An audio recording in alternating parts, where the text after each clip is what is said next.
Assalamualaikum warahmatullahi wabarakatuh. Nama saya Diana Olida, NIM E 2019-3140, Program Studi Akuntansi Syariah 3, Fakultas Ekonomi dan Bisnis Islam.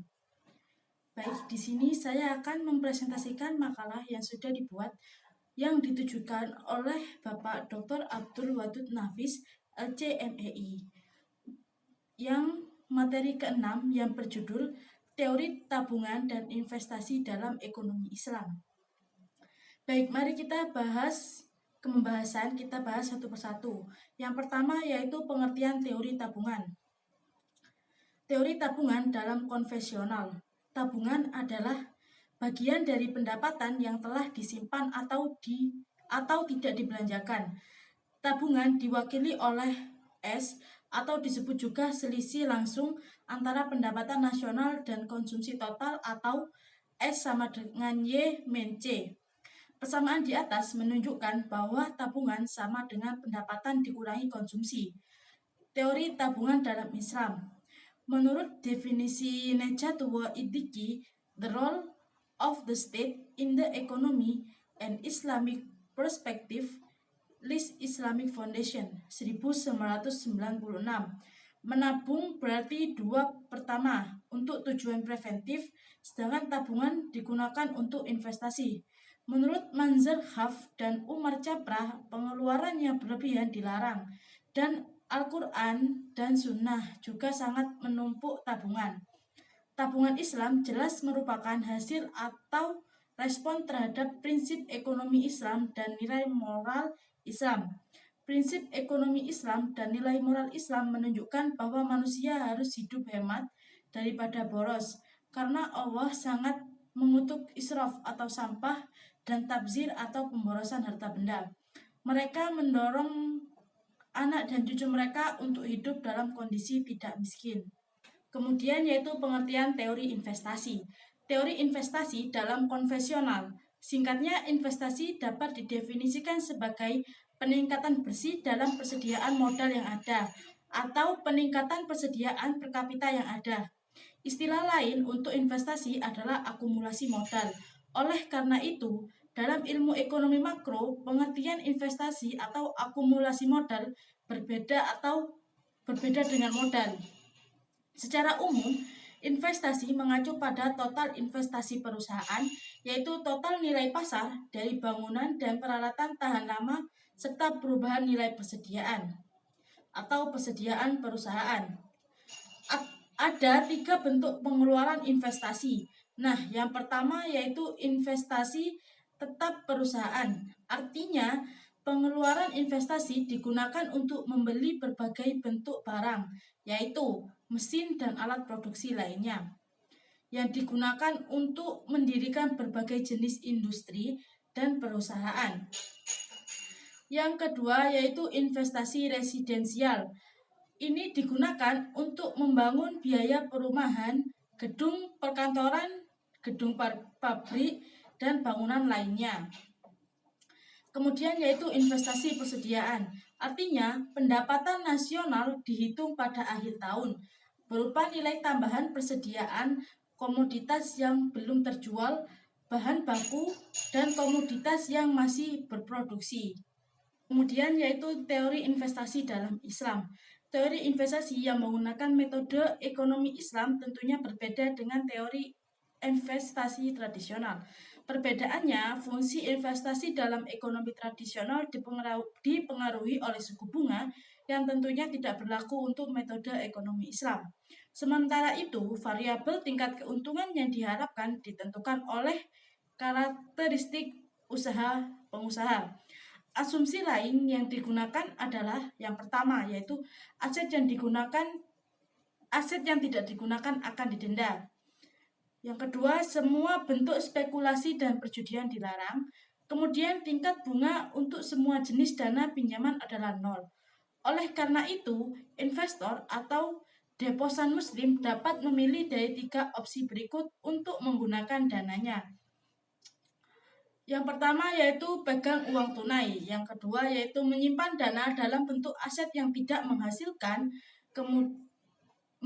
pendapatan, misalnya deposito bank, pinjaman, properti, dan juga perhiasan. Kemudian yaitu dana investasi, menjadi investor dalam proyek yang dapat meningkatkan persediaan modal negara. Kemudian yaitu faktor-faktor yang mempengaruhi seseorang menabung dan berinvestasi. Faktor yang mempengaruhi tabungan dalam konsep ekonomi konvensional. Dalam konsep ekonomi konvensional terdapat beberapa faktor yang menentukan seseorang memilih untuk menabung. Di antaranya yang pertama yaitu kekayaan yang terkumpul. Karena bisnis masa lalu telah memperoleh aset warisan atau simpanan dalam jumlah besar, maka satu orang dapat memiliki kekayaan yang cukup. Yang kedua yaitu suku bunga. Suku bunga dapat dilihat sebagai pendapatan dari tabungan.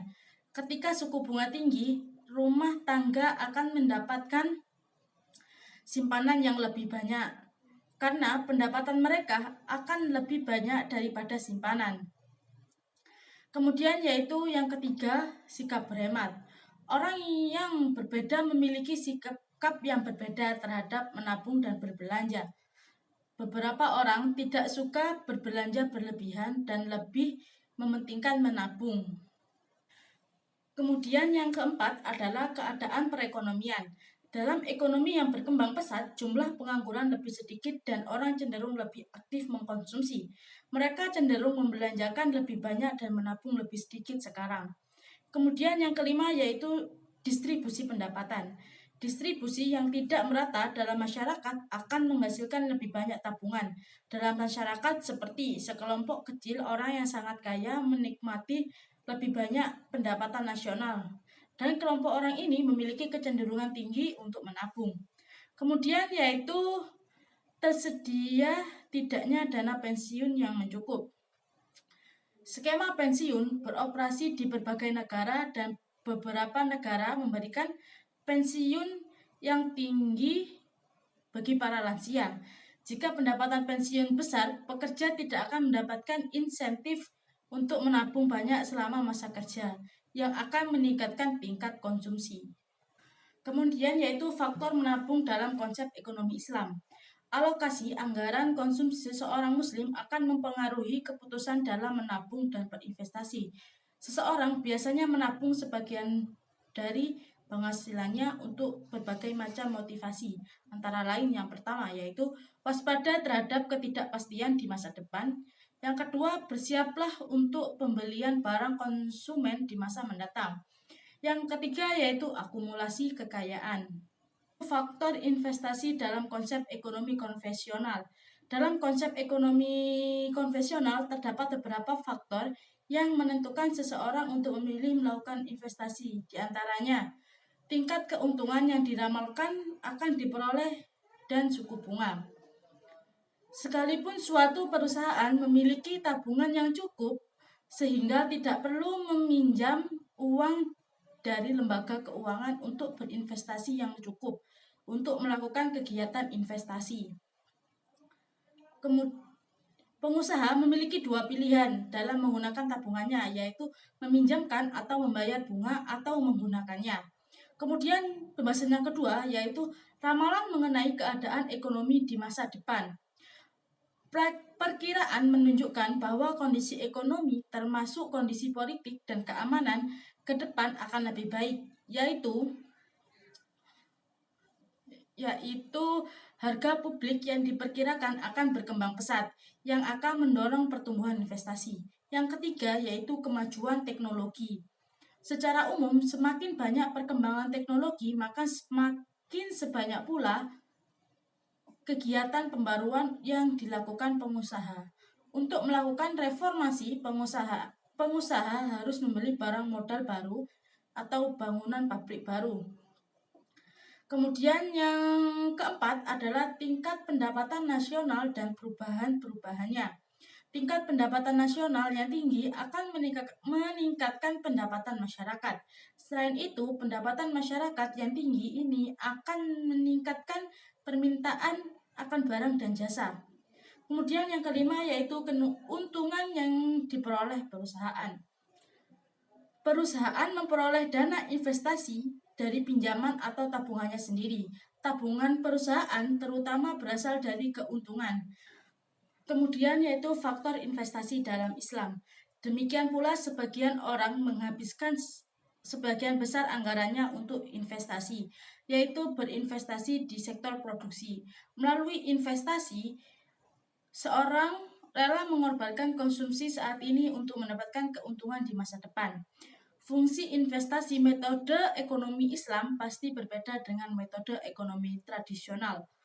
Perbedaannya, fungsi investasi dalam ekonomi tradisional dipengaruhi oleh suku bunga yang tentunya tidak berlaku untuk metode ekonomi Islam. Menurut penelitian Medwali 1995, investasi di negara-negara yang mengikuti ekonomi Islam dipengaruhi oleh 3 faktor. Yang pertama yaitu memberlakukan sanksi kepada pemegang aset dengan kapasitas produksi rendah atau kapasitas produksi rendah akumulasi aset yang menganggur. Kemudian yaitu segala bentuk hype dan segala jenis perjudian dilarang. Yang ketiga yaitu tingkat bunga berbagai pinjaman adalah 0. Dengan cara ini, umat Islam dapat memilih 3 alternatif, yaitu memegang aset dalam bentuk uang tunai atau idle cash. Yang kedua yaitu memiliki tabungan dalam bentuk aset tetapi tidak menghasilkan simpanan atau real estate atau permata. Yang ketiga yaitu penghematan investasi. Misalnya, memiliki proyek yang meningkatkan persediaan modal negara.